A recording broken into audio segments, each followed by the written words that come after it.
Hello everyone, welcome back to my another new vlog. This is Fauji Lifestyle. সবাই কি অবস্থায় আছেন, কেমন আছেন? আই হোপ সবাই ভালো আছেন, সুস্থ আছেন। আমিও খুব ভালো আছি, সুস্থ আছি এবং সেফটি আছি। সকাল সকাল তোমাদের সামনে নতুন একটা ব্লগ নিয়ে হাজির হয়ে গেলাম। যদি আমার ব্লগটা ভালো লাগে তা এন্ড অবধি দেখার অনুরোধ রইল। প্রথমে আমি ঘুম থেকে উঠলাম 5:15 অ্যালার্ম লাগিয়েছিলাম। 5:15 ঘুম থেকে উঠে দেখছি বাইরে প্রচণ্ড পরিমাণে বৃষ্টি হচ্ছে। ঘুম থেকে উঠেই বিছানা থেকে উঠে এসে একটু ডাইনিংয়ে বসলাম, জানলাটা খুললাম, দেখলাম প্রচণ্ড পরিমাণে পাথর হচ্ছে। 15 মিনিট ধরে পাথর হলো। মনে মনে ভাবলাম যে মেয়েকে স্কুল পাঠাবো কি পাঠাবো না ভাবছিলাম। ভাবতে ভাবতে দেখলাম একটু বৃষ্টিটা কমে এলো। আমি তখন কিচেনে চলে গেলাম। কিচেনে গিয়েই স্টার্ট করে দিলাম মেয়ের জন্য আলু ভাজা করব আর পরোটা বানাবো। সেই জন্য আলুটা প্রথমেই আমি ভেজে নিচ্ছি আর পরোটার ময়দাটা মেখে নিচ্ছি, কেন আলুটা ভাজতে ভাজতে আমার পরোটার ময়দাটা মাখা হয়ে যাবে। আর একটু 5 মিনিট 10 মিনিটের মতো রেখে দেবো, তাহলে একটু সফট হয়ে যাবে। এদিকে একটু বাইরে বেরিয়ে এলাম, হালকা বৃষ্টিটা একটু কমেছে আর ওয়েদারটা একটু ফর্সা ফর্সা মনে হচ্ছে। সেই জন্য মেয়েকে ঘুম থেকে তুলতে গেলাম। মেয়েকে ঘুম থেকে উঠালাম, উঠিয়ে ব্রাশ করালাম, মুখ ধোয়ালাম, ফ্রেশ করলাম মেয়েকে, তারপর ড্রেস চেঞ্জ করে দিলাম, দিয়ে ওকে ব্রেকফাস্ট দিলাম। ব্রেকফাস্টটা খাচ্ছে, ওকে দুধ বিস্কিট দিয়েছিলাম ব্রেকফাস্টে আজকে। তারপরে আমি চলে এলাম আবার কিচেনে পরোটাটা বানানোর জন্য। মেয়ের জন্য এখন একটাই পরোটা বানিয়ে নিচ্ছি, কেননা একটার বেশি পরোটা খেতে পারে না। একটা পরোটা বানাচ্ছি, কেননা ওইটাকে আমি 4 ভাগ করে দেবো।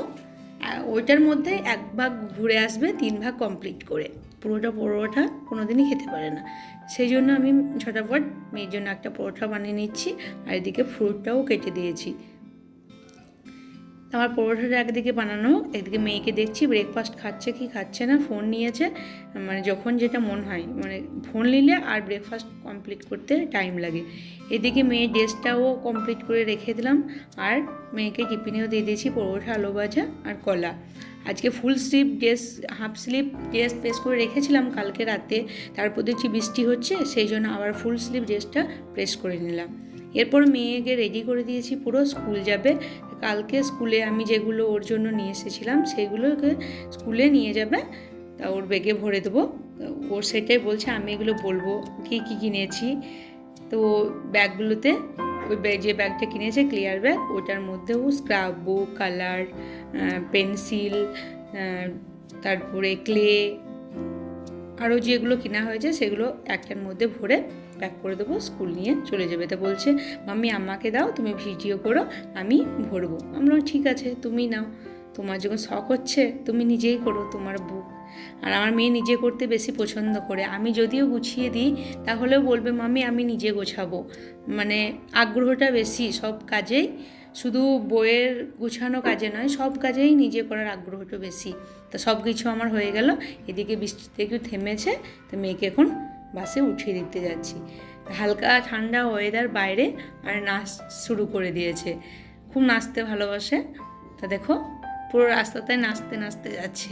মানা করছি যে এরকম করো না, না একদিকে মুখে গান করছে একদিকে নাচছে। ঠিক আছে, আমি মেয়েকে বাসে তুলে দিয়ে আসি, তারপরে বাকি কাজকর্মগুলো বাড়ি এসে করা যাবে এক এক করে। তো আমি একটা জিনিস ভুলে গিয়েছিলাম, লেবু আর চিনি পুদিনা পাতা দিতে বলেছিল ম্যাম, সেটা আমি ভুলে গিয়েছিলাম। ফির ওইখানে মনে পড়েছে, আবার এসে নিয়ে গেলাম, কেননা আজকে ওদের নিম্বু পানি বানাবে।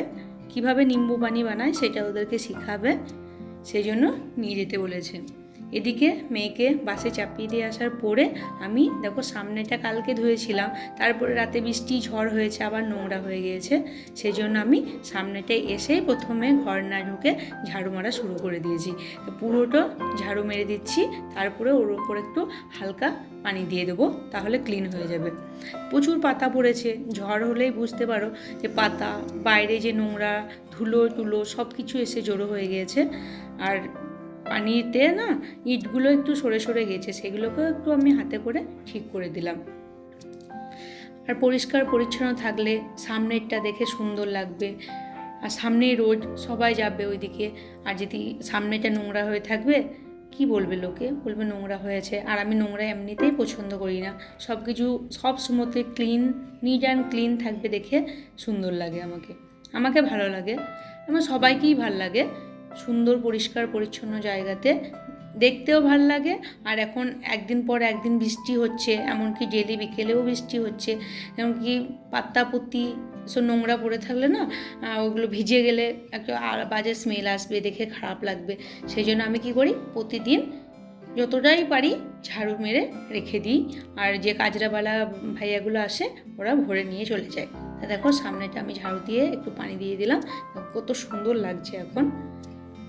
হাজব্যান্ড ডিউটি যাবে, এসে আমি হাজব্যান্ডের জন্য কর্নফ্লেক্সটা ভিজিয়ে দিয়েছি, কেননা উনি পোড়োটা খাবেন না।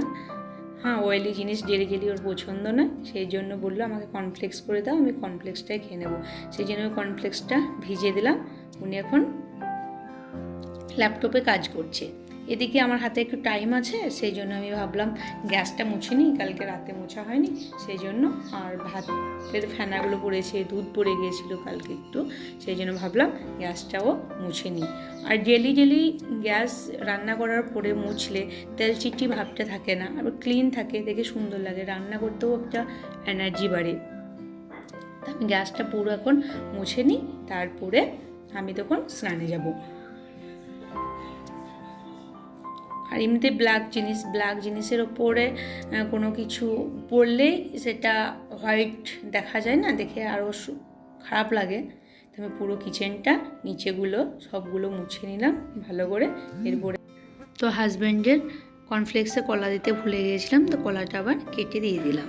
এরপরে আমার কাছে 3 লিটার মতো দুধ ছিল, তো আমি 1.5 লিটার দুধ পনির বসানোর জন্য গরম করতে বসিয়ে দিলাম। আমার স্নান হতে হতে দুধটা গরম হয়ে যাবে, তারপরে আমি ছানা কেটে নেব। গুড মর্নিং বন্ধুরা, এখন বাজে 8:30। আমি সমস্ত কাজকর্ম সেরে নিলাম, মেয়েকে স্কুলে দিয়ে এলাম, ওর বাপি ডিউটি চলে গেল, তারপরে ঘরে ঝাড়ু পোছা সব কিছু করলাম, পনির বানালাম। এরপরে আমি স্নান করলাম, স্নান করার পরে নিজে ব্রেকফাস্ট নিয়ে বসলাম। আজকে ব্রেকফাস্টে আছে আলু ভাজা আর চা। মেঘলা ওয়েদার, সকালে বৃষ্টি হচ্ছিল, পাথরও একটু হচ্ছিল। 5:30টার সময়তে প্রচণ্ড পাথর হচ্ছিল, মোটামুটি 10 মিনিট ধরে পাথর হলো, তারপরে বৃষ্টি শুরু হয়ে গেল। মেয়েকে যখন স্কুলে দিতে গেলাম তখন বৃষ্টিটা একটু কমেছিল, এখন হালকা 8:30 বাজে, এখন হালকা একটু রোদ উঠেছে। আমি ব্রেকফাস্টটা ফাটাফাট করে নিই।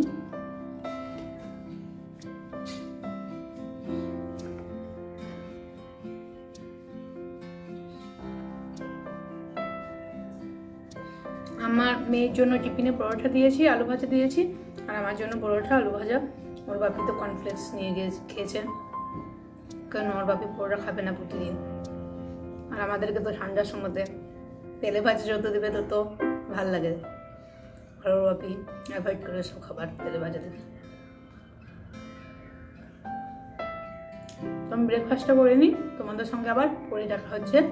রেডি হয়ে ক্লাসে যাব, তখন দেখা হবে। তো আমি এখন রেডি হয়ে গেছি, ক্লাসে যাব। আবহাওয়াটা প্রচণ্ড খারাপ, জানি না বৃষ্টি আসবে নাকি। দেখো পুরোটা মেঘলা ওয়েদার, ছাতা নিয়েছি সঙ্গে, দেখি বৃষ্টি এলে তো কিছু করার নেই, মেঘ তো লেগেই আছে। আমি আস্তে আস্তে যাই, কেননা দরজা বন্ধ করে দিলাম, তালা মেরে দিলাম, এরপরে যাই, তাড়াতাড়ি যাই, কেন বৃষ্টি মেঘ ডাকছে, বৃষ্টি চলে গেলে অসুবিধা আছে। 10 মিনিট তাড়াতাড়ি চলে যাই, তারপরে ওখানে যাই, তারপরে অনুষ্ঠান করতে হচ্ছে। তো আমরা ক্লাস থেকে চলে এলাম, এসে ভাত বসিয়ে দিয়েছি, আর মা মেয়েতে বাইরে বৃষ্টি হচ্ছে, মা মেয়েতে একটু গল্প করছি, ভাতটা হয়ে যাবে, তারপরে আমরা ভাত খাবো, তাই না বেটা? তা ভাতটা হয়ে যাক, তারপরে ভাত খাবো। এখনো 10-15 মিনিট টাইম লাগবে।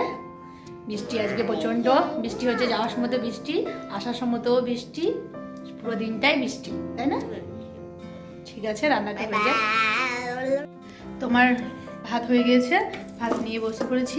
দেখো আলু ভাজা আছে, সকালকার বেগুন ভাজলাম, আর চিকেন কষা কালকেকার, কালকে একটা বানানো হয়েছিল না, কালকে রাতে ওর বাপি খাইনি, তারপরে মেয়ে খাইনি, আমি একা খেয়েছিলাম, সেই জন্য আছে, দুপুরটা হয়ে যাবে, তো খেয়ে নিই ভাতটা।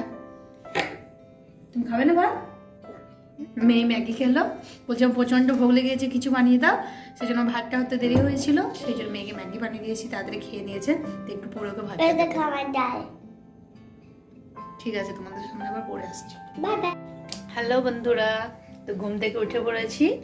একটু ঘুমিয়েছিলাম, মেয়ে ঘুমাতে দিল না, বারে বারে যাচ্ছে মা এটা করবো, মা ওটা করবো, এই পেন্সিল নেবো না, এই পেন্সিল, বিরক্ত করে দিল।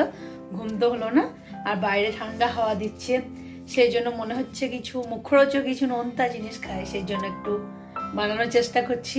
তোমাদেরকে দেখাচ্ছি কি বানাচ্ছি। তো দেখো বন্ধুরা, আমি একটু নোনতা জাতীয় পিঠের রেসিপি করে তোমাদেরকে দেখাচ্ছি। পুরো রেসিপিটা করে নিই, তোমাদেরকে কিভাবে আমি ফ্রাই করছি সেটা দেখাচ্ছি। তাই এর মধ্যে আমি চালের গুঁড়ো, ডিম, হালকা উষ্ণ গরম পানি, জিরে, ধনে, তার আজওয়ান, কালো জিরে সব কিছু মিক্স করে, একটু লবণ, ঝাল, তারপরে চিনি সব কিছু মিক্স করে ভালো করে ব্যাটার তৈরি করে এটাকে তেলের পিঠে বলি, যেটাকে তেলের পিঠেটা আলাদা হয়, গুড় অ্যাড করা হয়, এটা ডিম অ্যাড করে নুন ঝাল পিঠে। আমাকে খেতে দারুণ সুন্দর লাগে, ঠান্ডা ওয়েদারে গরম গরম চা আর এই নোনতা মিষ্টি ঝাল মিষ্টি পিঠে দারুণই সুন্দর লাগে। আমি যতগুলো বানিয়েছি সবগুলো এত সুন্দর ফুলেছে কি বলবো, দেখে আমি দারুণ খুশি হয়ে গেছি, বানানোর আগ্রহটাও বেড়ে গেছে। দেখো অনেকগুলো বানানো হয়ে গেছে। তো হাজব্যান্ডকে লিকার চা বানিয়ে দিয়েছি আর ওই পিঠে দিয়েছি, হাজব্যান্ড খেয়ে নিয়েছে, খেয়ে নিজের কাজে বসে গেছি। এরপর আমি দুধ চা বানালাম, দুধ চায়ের সঙ্গে আমি বসে বসে ঠান্ডা হালকা ঠান্ডা হাওয়া আর গরম গরম নমকিন পিঠে।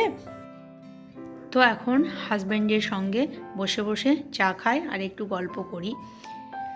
আর প্রায় আমি যখন বৃষ্টি হয়, ঠান্ডা ঠান্ডা ওয়েদার হয়, পকোড়া, নমকিন পিঠে বা মুখরো কিছু বানাই, মেয়েও খায় আমিও খাই, ভাল লাগে। ওর বাপি অতটা খায় না, না তেলের জিনিস অ্যাভয়েড করে। তা আমরা মা মেয়েতে খেতে পছন্দ করি, বানাই, খাই। এখন আমরা একটু গল্প করি আর খাই, কেননা দুপুরে তো লাঞ্চ একসঙ্গে এখন করা হচ্ছে না, ওর ডিউটি চাপ আছে, তা চাটাই একসঙ্গে খাই আর গল্প করি। ওর তো আগেই চা খাওয়া হচ্ছে, আমি চা খাচ্ছি আর গল্প করছি। আজকে অনেকগুলো পিঠে বানানো হয়েছে। উপরে দিদির একটা প্লেট ছিল, সাইডে রুমের আর একটা দিদির প্লেট ছিল, ওরা দিয়েছিল, আমি ওদেরকে ওই প্লেটে পিঠে দিয়ে দিয়েছি। ওরাও খাবে, কীরকম বানিয়েছি টেস্টটাও বলবে। তা আজকের ভিডিওটা এখানেই এন্ড করছি। যদি তোমাদের ভালো লেগে থাকে তা পুরো ভিডিওটা দেখার অনুরোধ রইল। সবাই খুব ভালো থেকো, সুস্থ থেকো, সেফটি থেকো এবং অন্যকে সেফটি রাখার চেষ্টা করো, সুস্থ রাখার চেষ্টা করো। দেখা হচ্ছে কাল একটা নতুন ভিডিওর সঙ্গে। তো তখন সবাই ভালো থেকো। Good night, tata, bye bye, sweet dream.